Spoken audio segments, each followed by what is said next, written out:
I am Laura, a 35-year-old housewife. I have been married to my husband, a company employee, Anthony, for 10 years, and we have a daughter in elementary school. Since my husband works for a trading company and travels frequently, it was tough when our daughter was small. But my doting husband frequently called us via video from his business trips, so our daughter adored her father, and I didn't feel lonely. We were a happy family of 3.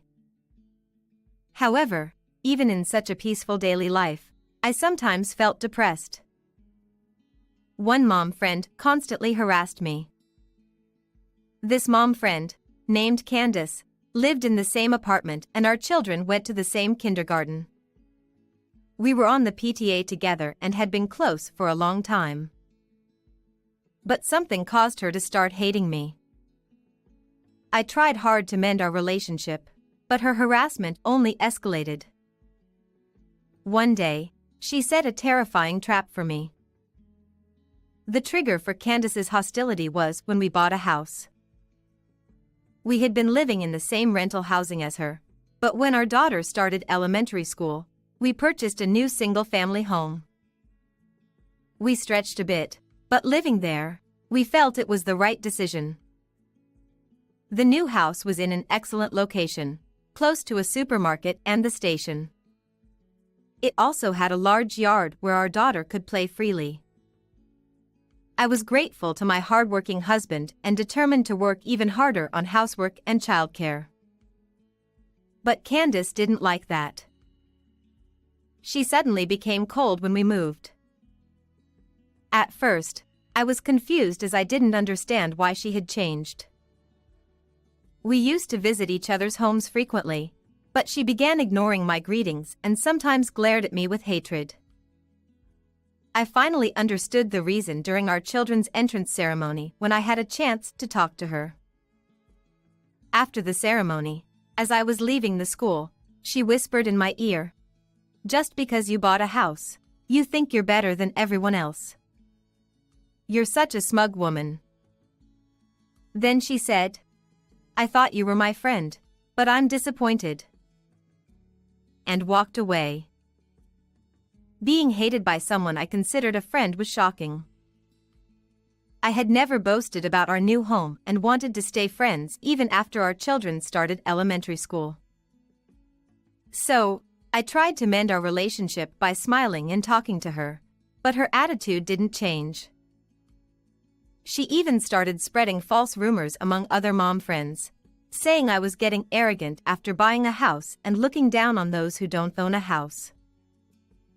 Fortunately, no one believed her, and some friends sympathized with me, saying, "It's tough having someone like that targeting you." Though the other moms were sensible, I was always anxious about when Candace might spread another rumor.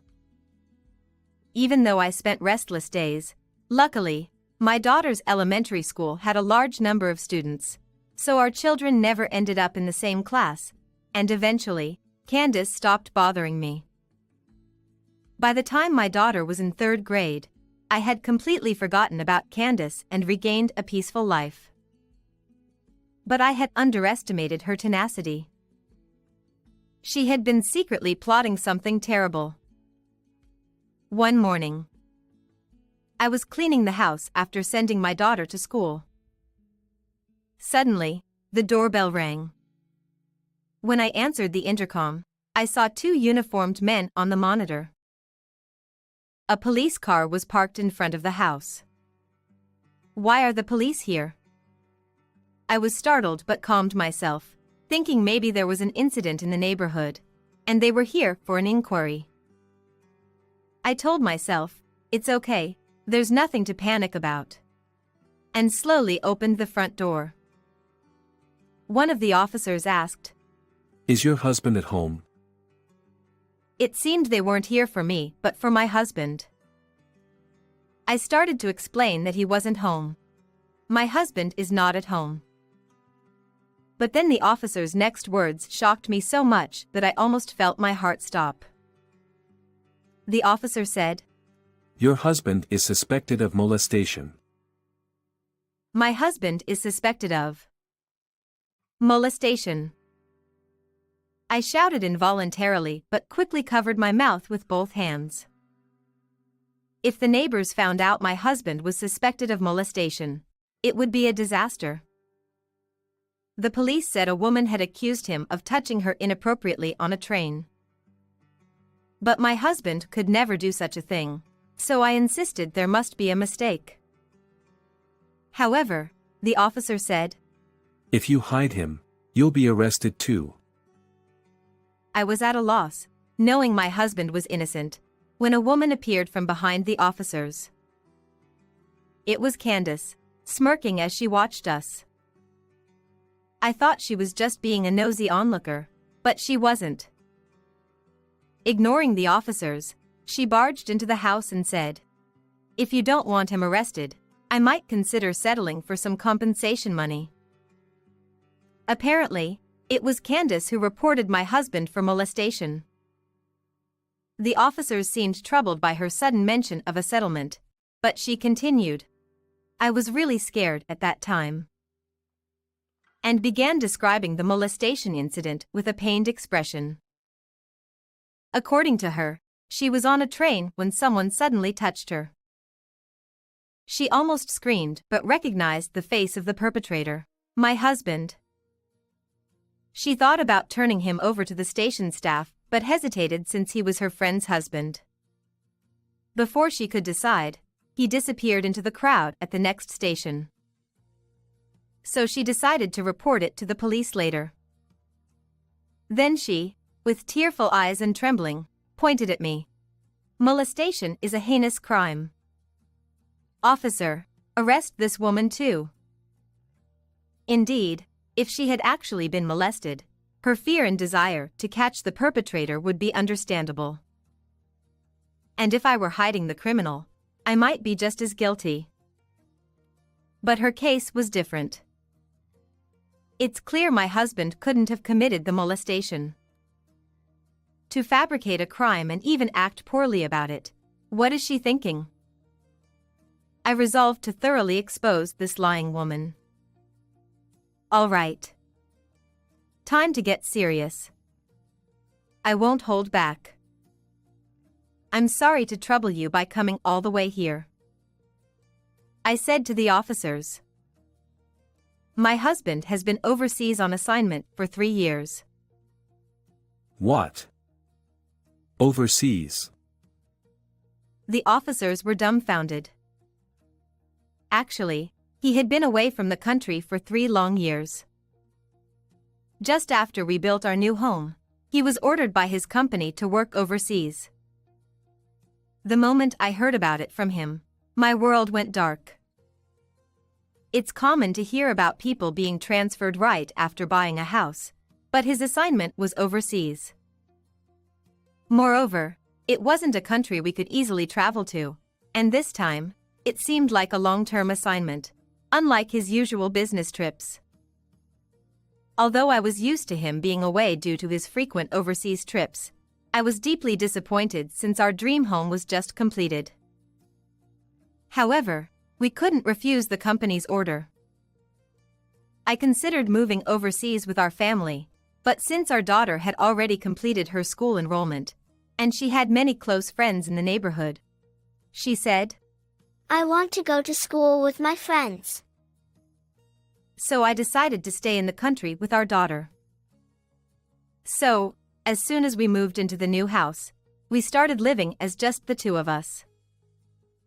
Living alone in a large house was initially quite unsettling. However, we communicated with him through video calls almost daily, and thanks to the spacious new home, I was able to enjoy my hobby of gardening, so it wasn't as lonely as I had expected. That's why he has never lived in our new home, having gone overseas 3 years ago. So, it's absolutely impossible for my husband to have committed any groping on a domestic train, right? When I said this, both police officers looked puzzled and tilted their heads. Naturally, the most flustered person upon hearing this was the other woman. She exclaimed, That's a lie, It must be a lie that your husband is overseas. I definitely saw him with my own eyes. The culprit is definitely your husband. Her face turned bright red as she shouted. I was boiling with anger at her for still accusing my husband of groping at this point. But with the police involved, proving his innocence was the most important thing. So, I said calmly, "Shall I call my husband directly then?" and took out my smartphone from my apron pocket. There was a high chance he wouldn't be able to answer if he was working, but it was nighttime where he was, just around the end of his workday. The police officers still looked troubled, and she had a strained look on her face, but I went ahead and called him on video. As I prayed, "Please, pick up the phone." My prayers were answered when he responded immediately. Seeing his face, I felt relieved and told him everything. That he was being accused of groping. That one of my friends was claiming he had touched her on a train. Initially baffled by the sudden mention of groping, he listened to my story with a frown, but once he saw the police on the video call, he quickly understood the situation. He spoke to the officers. "As you can see, I'm not in the country, so I couldn't have committed groping." Then he moved the phone away from his face to show the scenery outside his window. The screen displayed an exotic cityscape and a dark sky, clearly indicating a foreign country. It was obviously not a domestic scene. He then said, "If necessary, I can show you my passport. I've been abroad for 3 years." He took out his passport from a nearby bag and showed the stamped pages.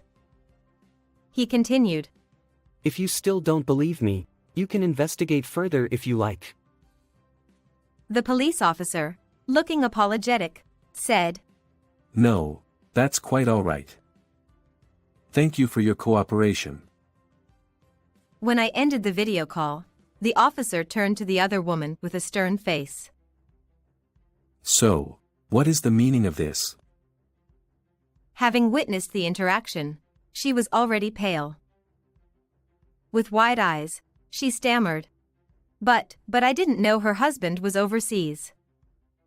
I definitely saw him." Her voice trembled. It was practically a confession. I stepped closer to her and demanded, "Then why did you think it was my husband? You said you saw him with your own eyes, right?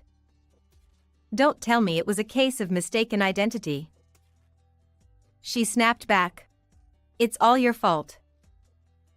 She yelled, even as the officers looked on in astonishment.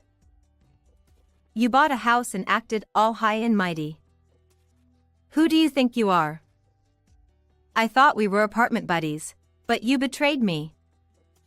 I wanted to make you suffer, so I framed your husband." She ranted furiously. Her selfish words left me and the officers speechless. Holding a grudge because I now own a house, she tried to frame my husband for groping, hoping to get settlement money. This was beyond harassment. Fortunately, since he was abroad, we avoided a false accusation, but if he had been in the country and on that train, it could have been disastrous. I've heard that proving innocence is very difficult once accused of groping.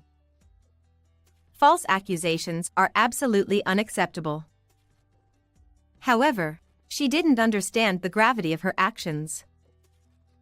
Despite her rage, she suddenly put on a casual face and said, "Well, let's say it was my mistake this time. I just wanted to teach a cheeky woman a lesson." I was infuriated by her blatant disregard for decency. "We'll see who gets punished," I said. "What did you say?" She screeched, grabbing at me again, but the police officers restrained her and took her away. Sometime later, her husband came to apologize. He told me that she was arrested for a false accusation and given a suspended sentence. He had been concerned about her bad-mouthing me, but never imagined she would falsely accuse my husband. He was deeply shocked. Tearing up, he apologized profusely. He also declared that he would divorce her. Apparently, she constantly nagged him to earn more and complained about their apartment. He had grown tired of her, and this incident was the last straw. She was now completely alone, with no job history and a criminal record. She would struggle in society, but that was her own doing. I was mostly worried about her child, but I learned that the child was now with the grandparents and attending school happily, which was a relief.